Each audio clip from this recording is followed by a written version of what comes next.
So today in the studio we have two very special guests. We have two traveling musicians. We have Gerry Stong and Scott. I'll get you to say your last name. Schillereff. Schillereff. Right.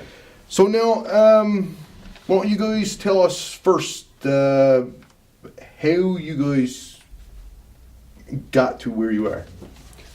Well, Gerry, you could probably talk about the history of some of the bands we played together. Yes. Yeah. Well, we met years ago. I was in St. John's going to school, and Scott was in St. John's going to university, and we met through the folk club that they have in there, and sort of got to know each other then. And subsequently, that would have been back in the 70s, I guess, the late 70s. 77. And then after that, we formed a group called Tickle Harbour. It was already formed with myself and three other people: Don Walsh, Des Walsh, and Rick Hiscott, and that took different permutations, I suppose, over the years, and one of them was with Scott for a number of years. So that was sort of the history of that band, and Scott went on to... We've been in a number of different groups together, and other groups. I was in a group called Atlantic Union for a while, and we had an album put out, and various other groups in St. John's that we played on different CDs and so on, and always playing together at folk festivals and at different events and functions. So we've stayed in touch close to 40 years now. I've been in other groups as well, with most recently is a group called What Odds, with Wanda Crocker and Gene Houston and Rick West, and also with the Crowd of Old Chairman, with Jim Payne and Fergus O'Byrne and Daniel Payne as well. So it's just we're all, and the musical community is pretty small, so I mean we're all running across each other and playing together at various times and stuff. Yeah, so one interesting thing just came to mind is that I've just started a new group called the Old Blue String Band, and we're playing with Alan Byrne, who's the son of Joe Byrne, and Linda Slade, who are longtime folk musicians of the same sort of age as us, and Dave Rowe, who's the son of Ted Rowe, who was in Crooked Stovepipe. So I'm playing with the next generation of talented musicians, and they're fabulous people to play with as well. Perfect. So you guys are Newfoundlanders born and bred, eh? No. No? I am, yeah. You are? Yeah. I'm a Schillereff from Trout River. Okay. Actually, I'm an import from the U.S. I came here in 77, and I'm an adopted Newfoundlander. Okay. So, well, you've been here long enough now. Yes, thank you. So you've been street standings? Oh, guaranteed. long over it. Yeah. So now, give us a little bit of information now on what you guys are at. As in now, you guys are just traveling to smaller communities or bigger communities? Or? Yep, we have both traveled a bit, and our wives, Sherry and Janet, are with us. And various people have been to different communities around Newfoundland, and we always wanted to see the southwest coast. And we said, well, if we can't get there soon, we better get there while the communities are still thriving and the ferries are still running. So we set up this. It's really a holiday. We're here for close to 9 days traveling, and as an add-on, we decided to bring our instruments and set up musical events. So through friends and new contacts that we made just by calling up town councils and mayors and so on, we found different clubs, and I can mention some of the spots we're going to be playing in. Yes, sure. If that's a good time now. Last night we played in François, and we played there and had a great turnout. A wonderful night 36 last night, people, I believe, so it was a big deal, and it was a lot of fun. Tomorrow night we're playing here in Burgeo at the 50 Plus Club from 7 till 9. That's, you better say the date, because tomorrow night, when they look at right. that will be tomorrow night. No, it's going to be tonight. That's right. It's Sunday the 25th. We're playing at the 50 Plus Club in Burgeo. Monday the 26th we'll be in Ramia at the Eastern Outdoors Restaurant. We're playing in the restaurant from 6:30 till 8. Sure. Nice. Tuesday the 27th we'll be in Grey River at the Community Center from 7 till 9. And then we travel over to Harbour Breton, and we'll be there on Thursday the 29th at the Southern Port Hotel. Sometime in the evening. We haven't figured that out. Yes.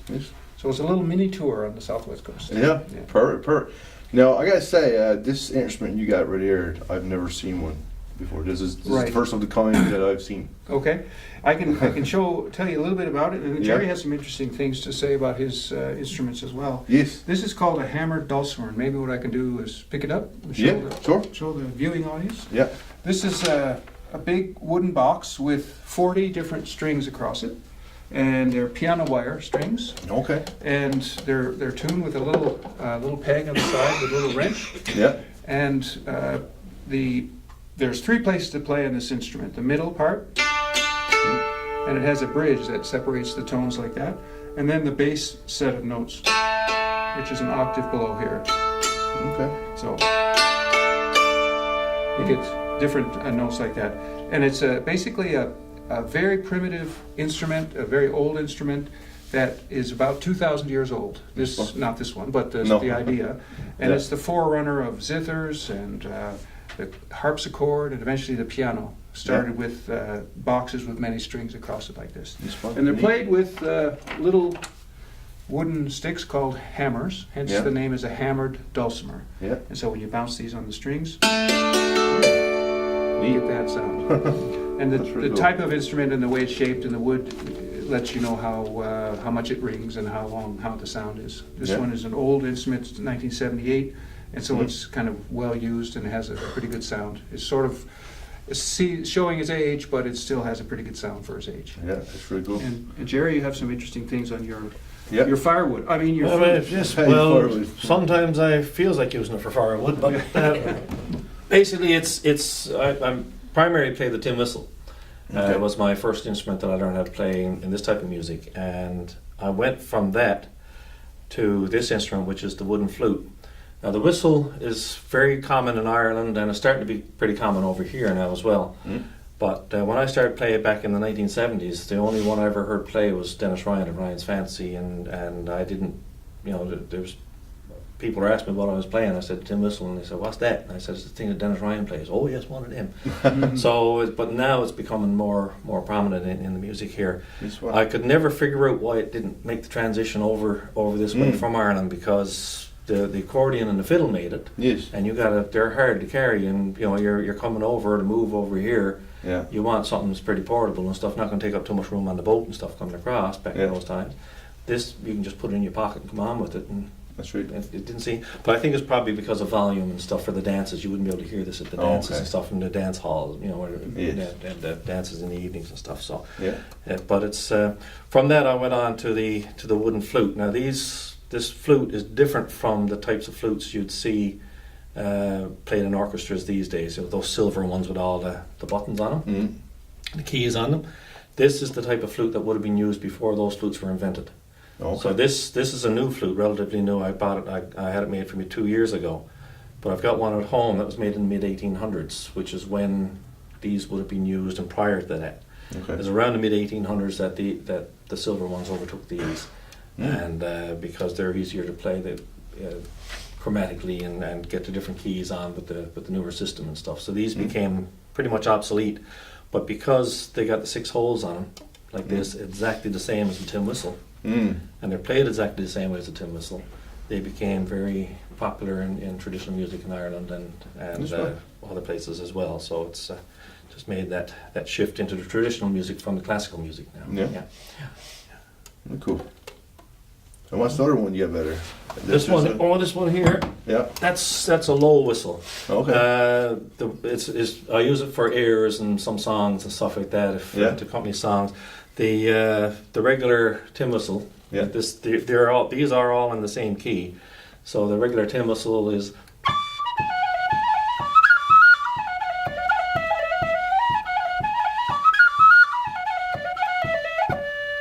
So it's pretty sprightly and happy and stuff. Yeah. This one here has got a more mellow tone to it and stuff. So it suits airs and stuff more so. So I use it for those type of things.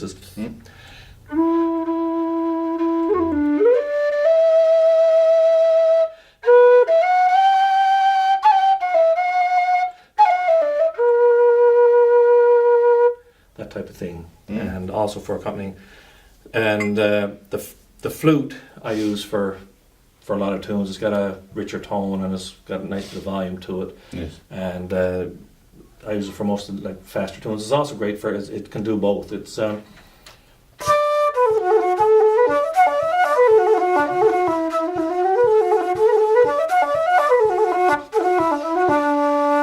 you can also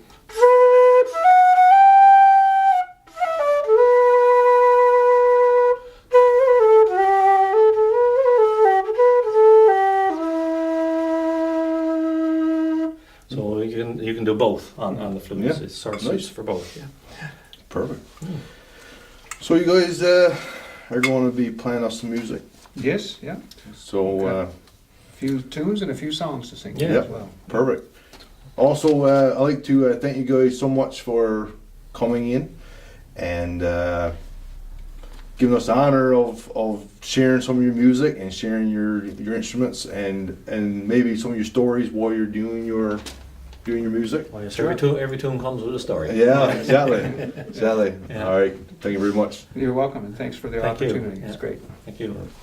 Very good. So you want to say something about this first? It's Sure. Teetotalers and the Ships. Tell us about that, Gerry. All right, I will, Scott. Yes. Okay, we'll start off with a couple of reels. Reels is the type of dance tune that is very popular. These are two Irish reels that have become fairly popular on this side too. We recorded them with Tickle Harbour, and they're two of our favourite reels to play. The first one is called the Teetotalers, and the second one is called the Ships Are Sailing. So they're two Irish reels to start things off with. Ready? 1, 2, 3.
Here it is. Thank you very much. Thank you very much. We are set list sailed there as well. Yeah. That's all right. We'll just get it back in the on the ocean here. Yeah. Okay, the next one is a set of jigs. So we're going to move from reels, which are those fast 4/4 tunes, into a 6/8 time. So like doddly doddly doddly doddly diddly diddly. Yeah, diddly diddly. In Newfoundland, I don't know if there's in Ireland they call them jigs, reels, hornpipes, polkas, stuff like that. In Newfoundland, they're called singles, doubles, and triples. And a single is a polka, what the Irish would call a polka. Double is what they call a jig, and triple is what they call a reel. And it has to do with the number of steps you can get in when you're dancing to it. A single, you can just get the one, like that. And in the double, in the jig, there's 2, and in the reel, you can get the 3, like that when you're dancing. So that's a little lesson for you all. There, a little lesson. Okay. So here's the eavesdropper jig, and the rose and the heather. And what's the third one called? I don't know what the last one is called. In order to find out what the last one is called, you're going to have to buy the Tickle Harbour album, Bruley Boy, the Bruley Boys in Paris. It's on that. I can't remember what the last one is called. I don't know if we named it or not. But 3 Irish jigs anyway. Again. Here we go. Eavesdropper.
Okay, so the next one we're going to play is a waltz. The waltz we're going to play is a tune Okay.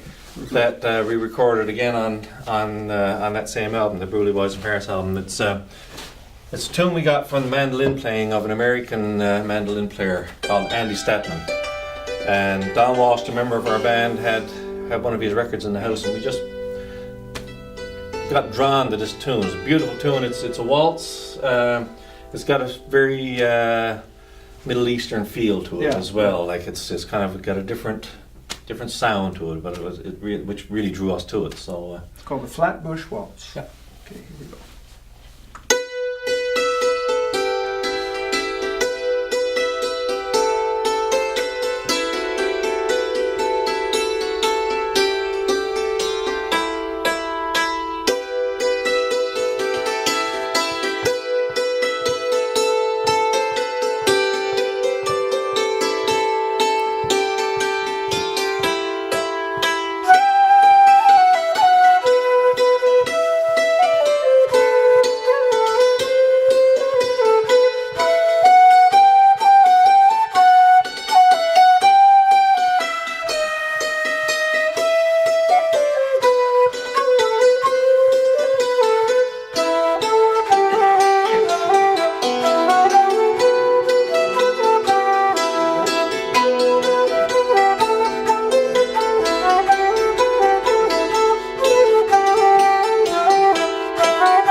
Flatbush Waltz. Thanks very much. thank you. Well, I'm going to do something I don't do very often, and you'll probably find out why when I'm finished. I'm going to sing a song, and this is a song I got my uncle back in the 40s and 50s, I guess. Had a passenger boat that went from I'm from Little Bay Islands on the northeast coast, and he had a passenger boat that travelled the northeast coast. He was lived in Twillingate, and the name of his boat was the Jesse Cull. And he had this song that he heard somewhere along the coast. I'm not sure where he got it from, but I got it from him through his son, my cousin. And it's a song that he used to love to sing, and so I'm going to do it now in his honour, I suppose. It's a song that sort of makes fun of another song out of England called Barbara Allen. It's very much like that song, but it's a Newfoundland version of it, and it's called The Hammer Jane. Now 'tis of a young maiden this story I'll tell, and of her young lover and what them befell. Now her lover was a captain what sailed the blue sea, and these are the circumstances to the departure of he. Now the vessel that he sailed in 'twas called the Hammer Jane. 'Twas in honour of she that he called her that name, so that while he were sailing upon the blue sea, the vessel that he sailed in would remind him of she. With a cargo of saltfish the captain sailed away.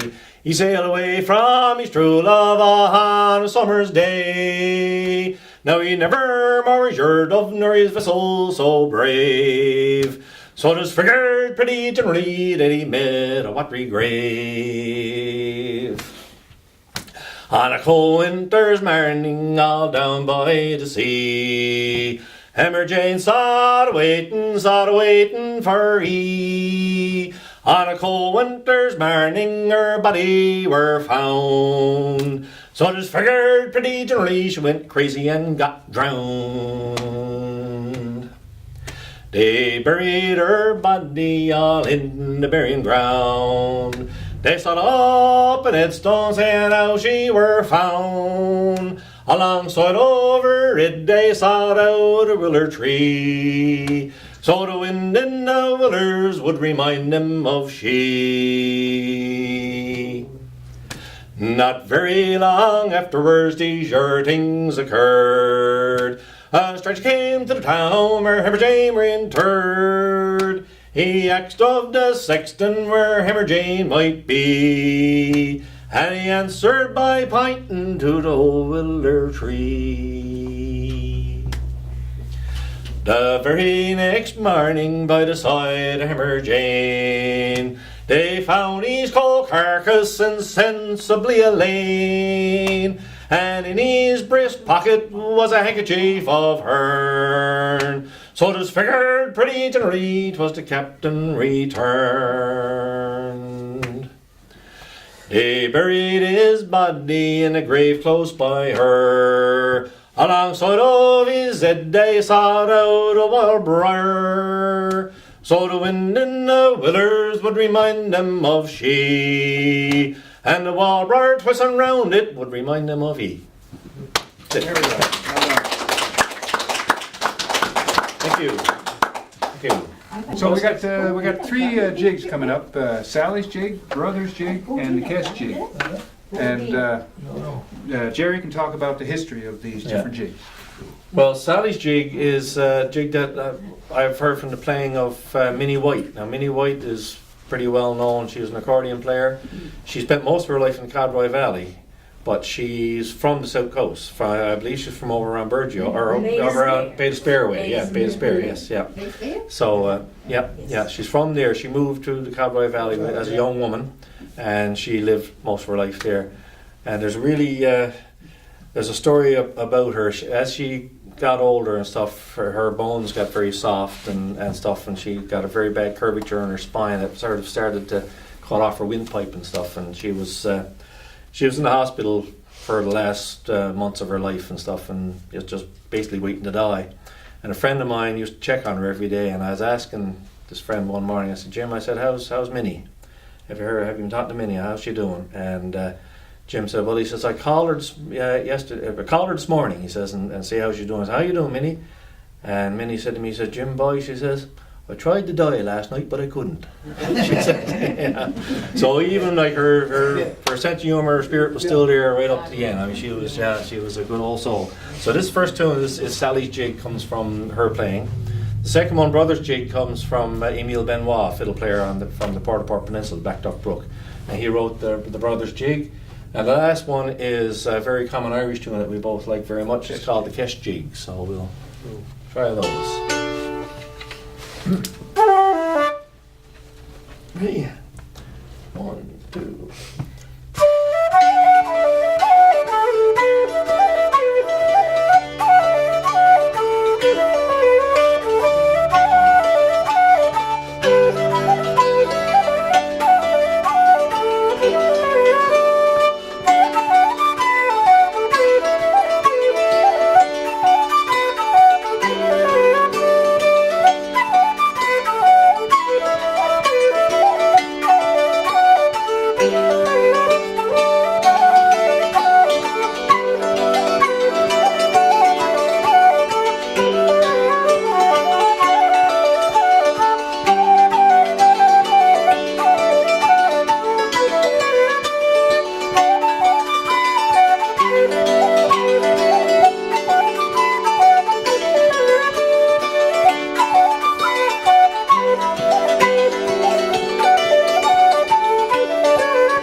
Thank you very much. Okay, the next one are some singles that you can talk about. This one's from Boyd's Cove. Yeah. These are the singles I mentioned before, the single dance tunes, like a polka. It's a very popular dance tune in Newfoundland, the dance of the singles. And the first one comes from Boyd's Cove, and I learned it from Aaron Collis, a young accordion player who got a lot of tunes off of a few accordion players actually out in Boyd's Cove on the northeast coast, out around Lewisportway Way. And Aaron is a great player. He plays with a band now called the Dardanelles, and he's quite the musician. And so it's nice to get tunes from the younger people as well as from the older people, because I'm learning these from Aaron. And the second two I got actually. The second one is called Ladies in the Salt Pound, and it comes from the playing of Kevin Broderick, a fiddle player I used to enjoy sitting in his kitchen with a lot when I moved out around Conception Bay North, where I live now, and spent a lot of time down at Kevin's. And he was big old fingers. I was a fisherman and a blacksmith. He had fingers, and he says it was like a pound of sausages on the fretboard of the fiddle when they were going. Great big fingers. Amazing how he could fit them on there. It comes from his playing anyway, Ladies in Salt Pan, and the last one is called Advance, and that comes from the southern shore, south of St. John's. Belle Fennelly, she played it for the dance, and it was Advance was the part of the dance that she played that tune for, so she named that tune Advance. That's where the name comes from. And I got that from the playing of Daniel Payne, the fellow, another great musician from the Northern Peninsula. Here we go. Yeah. Boyd's and Ladies in Advance. Mm-hmm. 1, 2, 3.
One of your songs, though, Scott.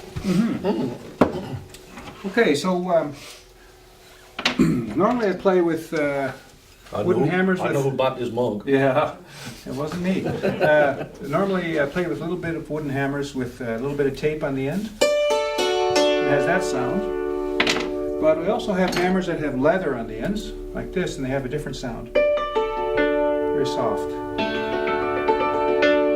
And that's good for playing slow tunes or for singing a song with that. So here's a song that I wrote, and it's about an encounter with a Portuguese sailor in St. John's way back in 1979. And from that came the idea of this kind of sad little love song that the sailor might have had. It's called Under Lisbon Stars.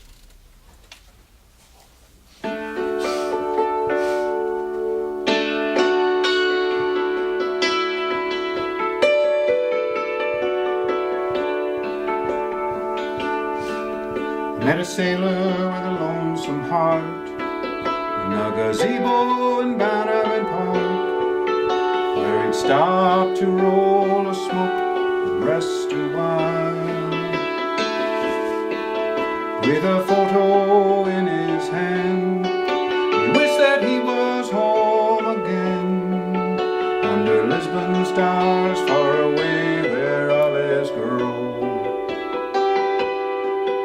Under Lisbon stars far away where olives grow. His name it was Miguel, and in the photo Madeline, with her jet black hair and the sunlight in her smile. With halting words he said, not only recently they wed, Miguel and Madeline together by the shore. Under Lisbon stars far away where olives grow. It was at his father's knee he heard stories of the sea, of the wonders of Singapore and Mandalay. So with a white fleet he set sail through the North Atlantic gales, with just a single photograph to keep him warm. From the Lisbon stars far away where olives grow, I could hear the music in the way he said her name, and that he would love her all his days. It reminded me how I feel for my love, and how for me it's just the same. And he made his way down Prescott, past the traffic cop at Duckworth. He felt the St. John's magic in the air. The gazebo's still around, but you would hardly know this town, with his weathered hands and his hair now streaked with snow. On their Lisbon stars far away where olives grow, Miguel and Madeline still together by the shore. Under Lisbon stars far away where olives grow.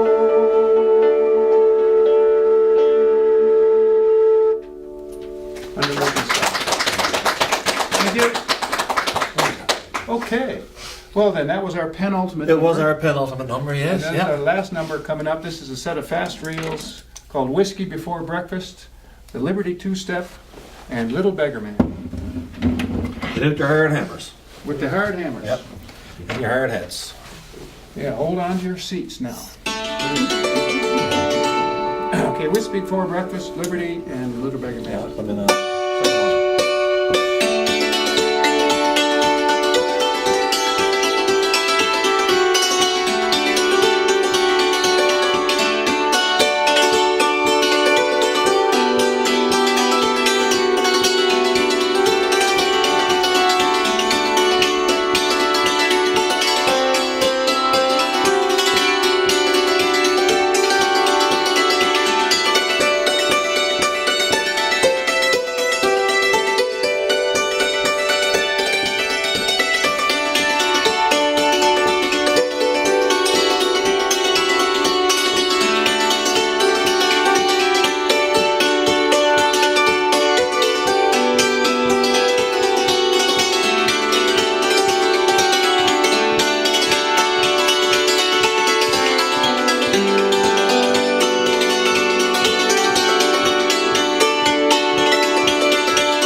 Have a good Thank night. you. Yes. Yeah. Safe home.